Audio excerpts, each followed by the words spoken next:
Se você ouvir um barulho vindo do rio esta noite, não olhe pela janela. Pode já ser tarde demais. No coração da Amazônia, onde o verde é tão denso que parece engolir o céu, existia uma pequena vila ribeirinha chamada São Jerônimo do Norte. Não aparecia nos mapas comuns. Casas simples de madeira sobre palafitas, barcos amarrados em troncos antigos, redes coloridas balançando nas varandas. Viviam ali pescadores, pequenos agricultores, crianças que corriam descalças na lama e idosos que conheciam cada curva do rio. O rio era tudo para eles: fonte de alimento, estrada, banho, lazer e sustento. Mas também era respeito. Desde pequenos, ouviam histórias sobre o que se escondia sob aquelas águas escuras. Jacarés gigantes, peixes que arrancavam pedaços de carne e, acima de tudo, a lenda da Grande Sombra, uma anaconda tão enorme que ninguém jamais teria visto inteira. Diziam que ela vivia nas partes mais profundas, onde a água parecia não ter fundo. Alguns afirmavam que ela era a própria alma do rio. Por muitos anos, a lenda foi apenas isso: uma história para assustar crianças teimosas. Até que os desaparecimentos começaram. O primeiro foi Jonas, um pescador experiente de 42 anos. Ele saiu ao amanhecer, como sempre fazia, levando sua rede e seu pequeno barco. A esposa, Clara, o viu desaparecer na curva do rio, enquanto o sol ainda era tímido no horizonte. Ele nunca voltou. No final da tarde, alguns homens foram procurá-lo. Encontraram o barco à deriva, encostado em um banco de areia. A rede estava rasgada. Havia marcas estranhas na madeira, como se algo enorme tivesse se apoiado ali. Mas não havia sangue, apenas o silêncio do rio. A vila inteira participou das buscas durante dias. Percorreram margens, entraram na mata, chamaram pelo nome de Jonas até a voz falhar. Nada. Algumas semanas depois, foi a vez de Tiago, um rapaz de 17 anos que decidiu nadar com amigos perto de um trecho mais fundo. Eles riam, mergulhavam desse Faiavansei para ver quem ficava mais tempo submerso. Tiago mergulhou e não voltou à superfície. No início, pensaram que fosse brincadeira. Depois, o riso virou grito. Mergulhadores improvisados tentaram encontrá-lo. A água estava turva, pesada. Um dos homens jurou ter sentido algo roçar sua perna lá embaixo. Algo grosso, vivo. O medo começou a se espalhar como fumaça. As mães passaram a proibir as crianças de se aproximarem do rio sozinhas. Os homens iam pescar sempre em dupla. À noite, qualquer som vindo da água fazia alguém acender uma lamparina e espiar pela fresta da janela. Foi quando as marcas apareceram. Após uma madrugada de chuva intensa, o chão de lama ao redor da vila estava coberto por rastros. Não eram pegadas comuns, eram sulcos profundos, largos demais para serem de um jacaré. Pareciam ter sido feitos por algo que se arrastava com um peso absurdo. Começavam na beira do rio e seguiam em direção às casas. Algumas paravam perto das palafitas. Outras rodeavam galinheiros.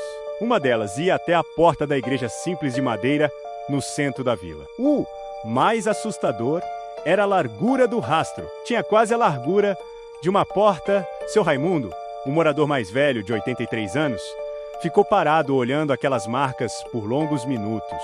Sua voz saiu rouca e baixa. Ela acordou. Certa madrugada, um grito cortou a vila. Era Antônio, dono do único pequeno armazém. Quando os vizinhos correram até sua casa, encontraram a porta arrancada. Dentro, tudo estava revirado. Sacos de arroz rasgados, prateleiras no chão. Antônio estava encostado na parede, tremendo, os olhos arregalados. Ele repetia a mesma frase. Era grande demais. Grande demais. Demorou horas para ele conseguir explicar. Disse que acordou com um barulho pesado do lado de fora, como se algo estivesse se arrastando. Pensou que fosse um tronco trazido pela correnteza. Então, ouviu as galinhas cacarejando em pânico, pegou a espingarda e abriu a porta. Do lado de fora, à luz fraca da lua, viu uma parte do corpo. Uma massa escura e brilhante, grossa como o tronco de uma samaúma. Não viu a cabeça, não viu o fim, apenas aquela extensão absurda que parecia não ter limites. Antes que pudesse reagir, algo se moveu rápido demais. A espingarda foi arrancada de suas mãos. Ele caiu para trás. Sentiu o chão tremer sob o peso da criatura, passando ao lado da casa. Quando criou coragem para levantar, só viu o rastro na lama e o galinheiro destruído. Alguns moradores decidiram que era hora de ir embora, mas partir não era simples. O vilarejo mais próximo ficava a horas de barco. Foi então que a água começou a subir. Não era época de cheia extrema, mas o nível do rio aumentava a cada dia. As crianças passaram a relatar que viam uma sombra enorme nadando paralela às casas. Algumas desenhavam no chão uma forma comprida, com olhos grandes. Na terceira semana após o desaparecimento de Tiago, a tragédia atingiu a família de Clara, viúva de Jonas. Bastava um segundo de distração. Um estalo alto ecoou sob a casa. A madeira tremeu. Clara correu para fora. Viu a água se agitando violentamente ao redor das palafitas. Ouviu o choro do filho por um instante. E depois nada. Apenas bolhas subindo à superfície. Ela mergulhou sem pensar. Outros homens a seguraram antes que desaparecesse também. Gritou, arranhou, implorou para que a soltassem. A vila entrou em luto e desespero. Não era mais uma lenda, não era mais coincidência. Algo estava caçando. Reunidos na pequena igreja, decidiram organizar uma grande caçada. Juntaram todas as armas disponíveis, espingardas antigas, facões, arpões de pesca, fizeram tochas improvisadas. O plano era simples e desesperado. Atrair a criatura com um animal morto e o tocar lá quando emergisse. O silêncio daquela noite era diferente. Nem insetos pareciam cantar. A lua estava parcialmente encoberta por nuvens. A água parecia um espelho negro. Horas se passaram. Alguns homens começaram a cochilar. Foi quando a água se moveu. Não foi um grande estouro. Não houve salto espetacular, apenas um deslocamento lento, como se o próprio rio estivesse mudando de forma. A cabra desapareceu sob a superfície em um segundo, sem um único balido. Então eles viram.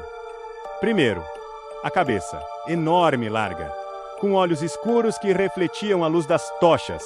A boca se abriu, revelando presas curvas. O corpo surgiu em seguida, grosso, musculoso, interminável. Era maior do que qualquer coisa que já haviam imaginado. Talvez maior que seus próprios barcos. Alguém atirou. O som ecoou pela mata. A bala atingiu o corpo, mas pareceu não causar mais que um arranhão. A criatura se contorceu, levantando parte do tronco acima da água. O movimento foi tão violento que uma onda derrubou 2 homens. Outro disparo. Outro. Gritos. A anaconda avançou com uma velocidade impossível para algo daquele tamanho. Um dos pescadores foi atingido pela cauda e lançado contra uma árvore. O estalo de ossos quebrando foi ouvido mesmo acima do caos. Então, ela mergulhou. A água voltou a ficar aparentemente calma. Restaram apenas 3 homens na margem. 2 estavam desaparecidos. A caçada havia falhado. Nos dias seguintes, a vila começou a esvaziar-se à força. Pessoas desapareceram dentro de suas próprias casas. Algumas portas foram encontradas abertas, móveis revirados, paredes quebradas como se algo enorme tivesse pressionado contra elas. Não havia corpos. Seu Raimundo foi encontrado sentado na varanda, olhando para o rio, completamente imóvel. Parecia não respirar. Quando o tocaram, seu corpo tombou como um boneco. Estava morto, mas sem ferimentos visíveis. Em sua mão, segurava um pequeno pedaço de madeira, onde havia entalhado uma única palavra: fome.